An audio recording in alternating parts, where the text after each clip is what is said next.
Hello everybody, welcome back to my channel. UFC 320 just ended, and I think this is going to be the recap of the year because this card was one of the most amazing things I've seen in a while. And I know we've had a few good cards this year, but this one just, I think, took the cake for the emotions that it brought upon me and all of you guys as well. So let's get into it, guys. There's so much to go over. Let's start off with Veronica versus Brogan Walker.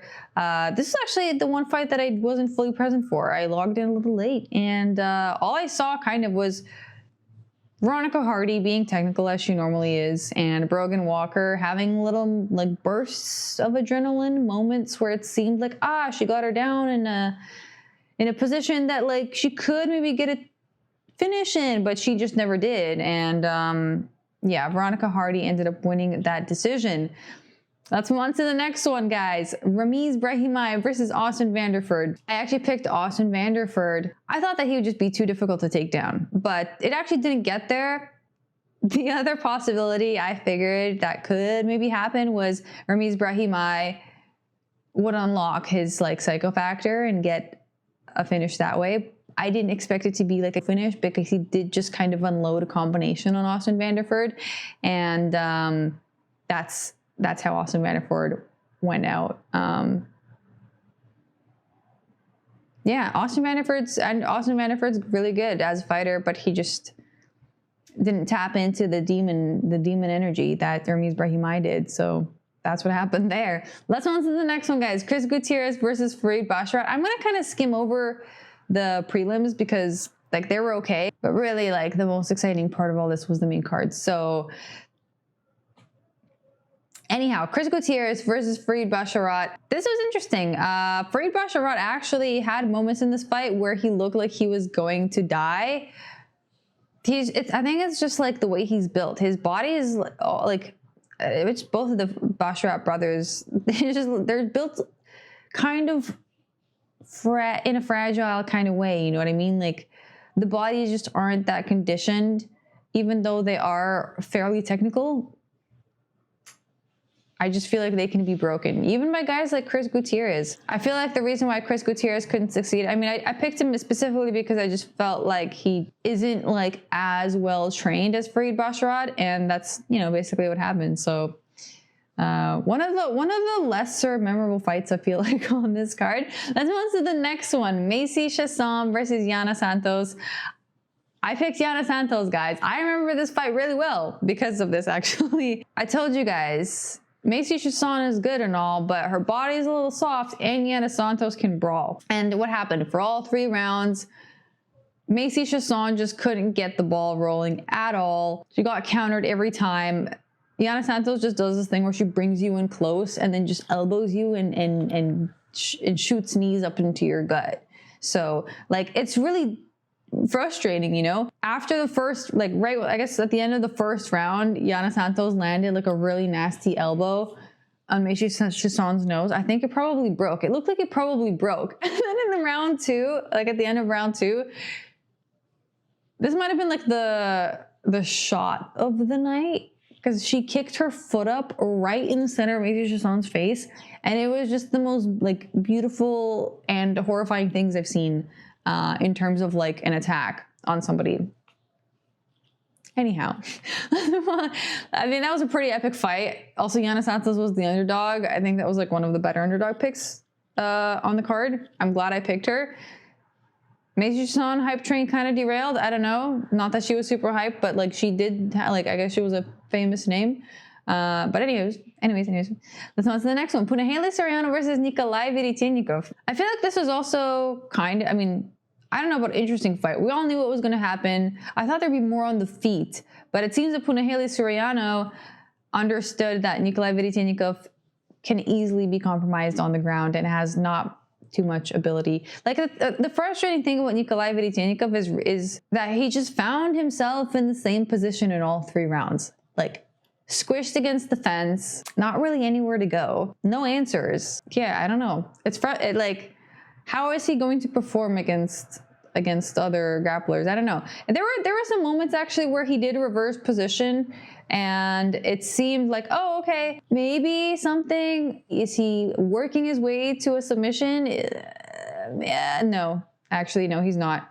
And Punahele Soriano is also a new dad, so he's not going to allow for that to happen. It just seems like there's not enough like motivation for Nikolay Veretennikov to really push through. And I've learned after one fight on the main card that dedication and motivation and like just pure belief in yourself, I guess, is one of the most important things. So anyways, that fight wrapped up the early prelims. Let's move on to the first fight on the prelims, Edmen Shabazyan versus Andre Muniz. Guys, I think this was probably like the lock of the card. I picked Edmen Shabazyan because Andre Muniz is so breakable, and he just demonstrated that in this whole fight. Like, it looked like he had a few good moments in the first round. Technically he's not bad, but it seems that his body again isn't conditioned. He's one of these fighters that goes into the gym, practices all these technical moves, but doesn't know how to take a blow in any way. So like right when Edmen Shabazyan started landing, it was basically over for Andre Muniz. Edmen Shabazyan felt that, and he ended up finishing him in round 1. No surprises there. Solid win for Edmen Shabazyan. He can actually fight. So, you know, in the cage for sure. Andre Muniz probably better as a sparring partner. You know, something like that. Anyhow, guys, let's move on to the next one. Patchy Mix versus Jakub Wiklacz. Somewhat of a controversial fight, I guess. Are we going to cut Patchy Mix? I don't know. Because to have such a performance against against the Polish youth, guys, come on. What is going on? He disappointed us the first time. We gave him a second chance, and he disappointed us again. He's just way too one-dimensional.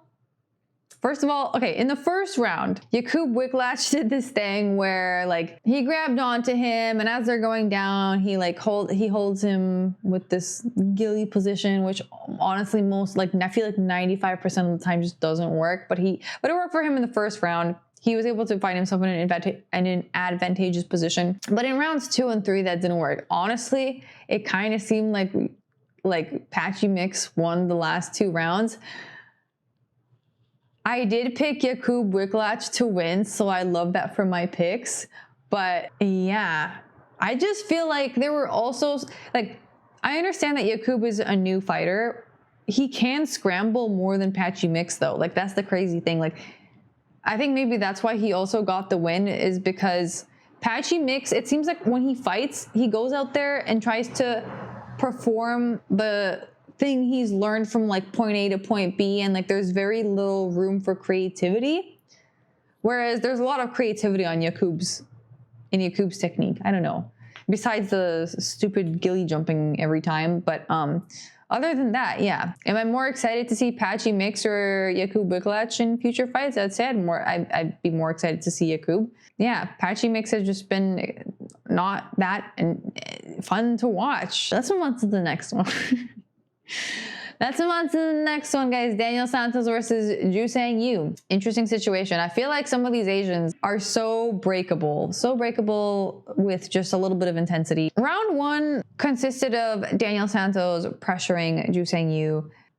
Joosang being on the back foot, but also landing where he needed to. But he definitely didn't look that focused and that locked in. There was nothing about him that signaled that he had more of a desire to win this fight than Daniel Santos. And Daniel Santos just cooked him in the second round so quickly. Like, the second round started, he just ran towards him and just attacked him. It was so quick. And Joosang just crumbled, yeah, very quickly. I don't know what to say other than I'm really like, this is making it really hard for me to pick Asian fighters in the future in general, regardless of like how good their technique is, or regardless of like a moment that they had, because if they can be compromised this easily, and it's time and time again we're seeing this. I'm not saying all of them, but a lot of them. It is a lot of them. So anyhow, let's move on to the next one. Ateba Gautier versus Treston Vines. We all knew what this was gonna be. We all knew this was gonna be like an abusive moment from the start. It wasn't like a matter of which round Treston Vines was going to go down, and it was a matter of when in the first round he was going to go down. From the minute that the fight started, it looked like a gazelle and a lion in a cage. You can obviously guess which one was who. And I don't know who made this matchup and why there were no other opponents available for Ateba Gautier. This was one of those ones where you're just watching someone get abused. And although I can, you know, commend Treston Vines for trying to appear strong and like not go out like a bitch, that was really difficult to do emotionally and physically, because he was running away from Ateba Gautier. Like, it wasn't even close. Like, I don't know why they did that to him. It was almost like before Ateba's attacks even landed, Treston Vines was just like flinched out of it to just not feel like it was tough to watch, honestly. And then he just kind of got taken down in the end by like a sweep. I don't know even how that happened. And yeah, it was basically over. Some would say that it was an early stoppage, but we all knew what was going to happen if it lasted any longer. So I think it was a very appropriate stoppage, very understandable stoppage. So yeah. Let's move on to the next one, guys. The main card begins here. Magomedov versus Joe Pyfer. So Joe Pyfer actually fucked up in the beginning of round 1 here. I don't know what he was trying to do. I think he tried to get a takedown, but it didn't work. Abus ended up on top, and it was a rough time for him. Abus got the first round. Once Abus is on top of you, it's kind of fucked up. Like, there's not much you can do. But, you know, if you just avoid that, then you're kind of good. And yeah, Joe Pyfer just ended up at the bottom position the whole time in round 1. Round 2 comes around. It seems like Joe Pyfer was extremely upset about the outcome of that first round. Like, it was almost personal for him. It was one of those ones that he just couldn't let go of. Like, he couldn't let the world see that that's actually what happened in that first round. So he decided to pull an Uno reverse card on Abus Magomedov and prove that he, in fact, can choke him out. He took him down. I think it was a rear naked choke. That's the thing with Abus Magomedov. If he's doing well, he's doing well. But when he's doing badly, it's real bad. So yeah, he just got choked out, and that was the end of that. Let's move on to the next one, guys. Josh Emmett versus Youssef Zalal. This was such a quick fight. Youssef Zalal is really, really quick. He's quick. And something I didn't consider about Josh Emmett was that he's not really a fighter. Josh Emmett is not really a fighter. Like, he's an athlete. He's a good athlete. But it was a brave pick I made picking Josh Emmett. That was probably my bravest pick on the card. Don't know why. Yeah, I for some reason thought that like Youssef Zalal was going to appear weaker, but there was basically no action on the feet. I did want to see more, but Youssef Zalal ended up taking him down, and immediately when that happened, I was like, oh, okay, Josh Emmett is cooked. Josh Emmett is cooked. I don't think he's making it out of this. And Youssef Zalal basically set something up where he kind of had him in like, I think he was setting up an armbar. I'm not sure if that's what he ended up getting, but there was a verbal KO from Josh Emmett, so they had to stop the fight. I guess it is what it is. But I feel like most of you weren't even like looking like. I feel like that was one of the least. Was anyone looking forward to that fight? I was curious. I wanted to see Josh Emmett do well, but he didn't really get a chance to show any of that on the feet. So it is what it is. Josh Emmett, not great on the ground, apparently. I don't think I've ever seen him on the ground either. I don't think I've ever seen Zalal on the ground. Anyways, let's move on to the next fight, guys. The one you're all here for. Jiri Prochazka versus Khalil Roundtree Jr. What a crazy fight. I've never seen something like this happen in the UFC in any MMA fight. I have not seen someone lose for 2 rounds straight just to come back in the third. I don't know what kind of spirits Jiri summoned or what happened there, what kind of like self-motivational speech he gave himself to win in this fight. But We need answers. Jiri was losing the first 2 rounds. He was basically doing his same old Jiri thing where he just tries to attack in any way without like too much rhyme or reason. You know what I mean? Just dishing out the attacks. A lot, like most of it was not going anywhere. Khalil was locked in. He was countering all of this very effectively for 2 rounds. And I think I for sure was thinking that Khalil was going to take it. That's usually how it goes. If the first 2 rounds are going one way, what are the chances of the other fighter somehow turning it around? In the 3rd motherfucking round, Jiri Prochazka manages to somehow manifest being locked in. I don't exactly know what happened, but he starts landing on Khalil Roundtree Jr. And once he actually starts landing, it's a snowball effect. The momentum builds. Khalil is wobbled, like he's noticeably fading. He's eating these knees from Jiri. I wasn't sure if we were gonna get a finish here. I really was not sure. Khalil was definitely looking extremely weak and wobbled, but when that final hook in the 3rd round hit Khalil and he just fell cold, I just had this moment in my heart where I was like, I can't believe he just fucking did that. I can't believe Jiri just fucking did that. Like, that was just so inspirational on a level. Because we all know what it looks like when a fighter goes out there, isn't having his day, right? And he just kind of quits on everyone, including himself. And Jiri just went out there with like a heart of gold, was losing the 2 rounds, didn't give up, came back in the 3rd round. Is this not the most inspirational shit you've ever seen? I am still speechless by this performance. Like, we need interviews with Jiri Prochazka. Please, Jiri. Tell us how the fuck you did that. To all of you people that don't believe in yourself and you feel like you're kind of banging your head against the wall, just know that you might be so close to an amazing, beautiful moment in your life, and you will get that recognition, but you just gotta fucking push all the way and don't give up on yourself. It was so beautiful. It was so beautiful. I felt like I related to that on like a soul level, if that makes sense. I feel like some of you guys did too. That was like, that win was for the soul. Not only his, but mine too. Yeah, I still haven't digested that fight. I'm gonna have to watch it back like tomorrow as soon as like, yeah. Anyways, guys, let's move on to the next one. Merab Dvalishvili versus Corey Sandhagen. Of course, guys, what did you think was gonna happen in this fight?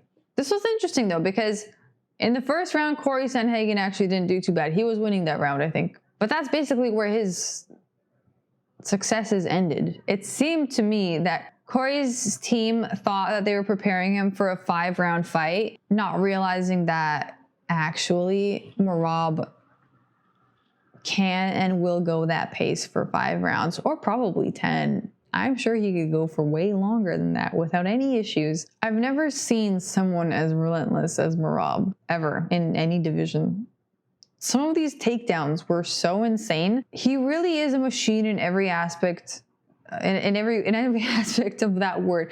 The way he gets these takedowns, it's just like it's like muscle memory somehow from like a past life in a past universe. I don't know how he's doing this. He's just going for anything available. He even like yanked Corey's leg one time to take him down. Like a leg yank takedown? Is that even like who? How did you think of this? Or what about those ones where he literally pulled Corey towards him as he's falling backwards and then suddenly rolls over? Like, how is he doing this? How is he doing this? I don't understand. I'm trying to, but I don't really understand. I can't imagine how defeating that must be for somebody like Corey when you've trained so hard and you thought you've been like training to the max, and that's the max. Merab's just been making everybody look like that Merab makes everybody who fights him look the same. He makes his opponents look like helpless people with no answers. He manhandles all of them, and he's just making it look easier and easier as time goes by. He outstruck the striker. How is this possible? What is going on with this man? I don't understand. And he's just he's becoming more and more fun to watch. It's amazing. It's actually amazing. I honestly don't know who's next for Merab. Who is a threat for Merab right now? Absolutely no one. Like, I think he's just going to keep on defending that belt again and again and again and again and again and again for a while. Like, I just don't see anybody right now who can beat him in bantamweight. I don't see it at all. If you guys know, please let me know in the comments. Anyhow, and Corey was supposed to be his toughest opponent. 1 round is all he had, like just the first round out of the 5. Also, in round 2, Merab almost finished him. I don't know how Corey was able to survive that, but yeah, it looked like Corey was going to be finished. I'm also kind of glad that he wasn't. And I feel like a lot of you guys are saying, like, oh, Merab can't finish a guy. He doesn't hit them hard enough. Maybe, but what if it's just the fact that, like, what if Merab genuinely just enjoys to fuck with you for 5 rounds straight? I feel like this is a possibility we're also not fully considering. Like, I think Merab genuinely just loves to fight people, and I feel like he enjoys manhandling you for 5 rounds straight. I mean, come on. No, wouldn't you say so? I feel like it's completely possible. Anyways, guys, let's move on to the next one. Magomedov Ankalaev versus Alex Pereira. This fight lasted a total of 25 seconds. 25 seconds. I feel like we found the secret of how to deal with these Dagestani fighters. Do you know what the secret is? Train and pressure them, because they're so used to like dictating the pace. If you just match them with something either as serious or more intense, which is exactly what Pereira did.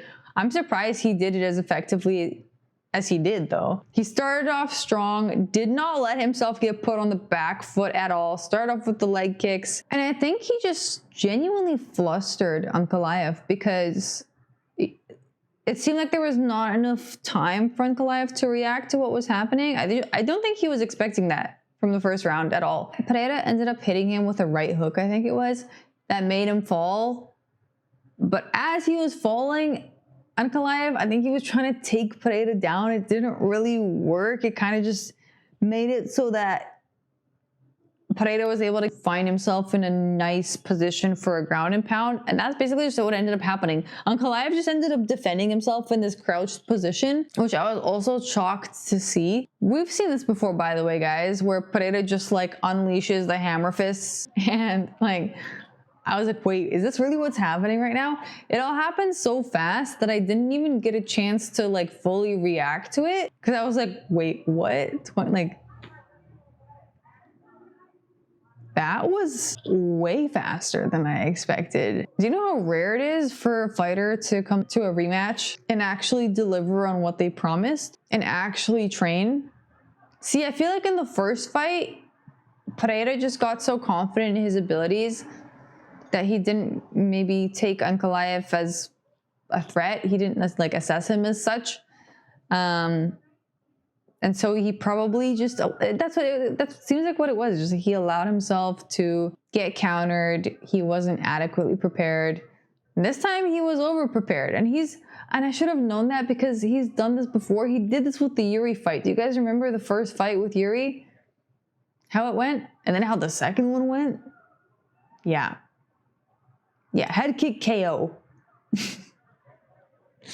Yep. So we forgot this about Alex Pereira, and I forgot this too. You know, I only watched back their first fight, and I should have watched back the fights with Jiri before I made the predictions. Because Pereira is this guy. He is this guy that actually takes this seriously. understands what he's working with and how to improve. Like he's just really good. He's really good. And hey, you guys, we get our wish of Pereira making it back, getting the belt back. I actually really didn't, like, I wasn't even considering this as a possibility. I was feeling so confident in Nikolay based on how the first fight went. So many assumptions I made, but it kind of feels nice to have Alex back at the top. I think we can all say a shama for that. And yeah, those are all my thoughts for this card.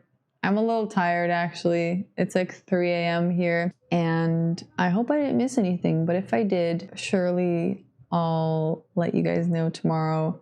And yeah. Thank you for everyone who watched the stream with me. It was really fun. A little bit, like, I feel like my throat hurts from just talking for so long. And maybe I just didn't drink enough water, but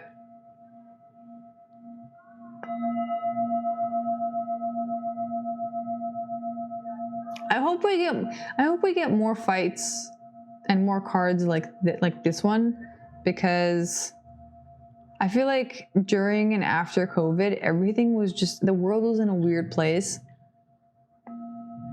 And not just with the UFC, but I feel like now we're starting to kind of get back to inspiration, motivation, improvement, and it's an exciting time. I like this energy in the world right now, and I look forward to more of it. And I also look forward to Pereira being champ again. I actually think, not gonna lie, I feel like it's much cooler than Nikolay being champ. I feel like some of you guys would agree with me too. Anyways, guys, I'll see you in the next one. Goodbye.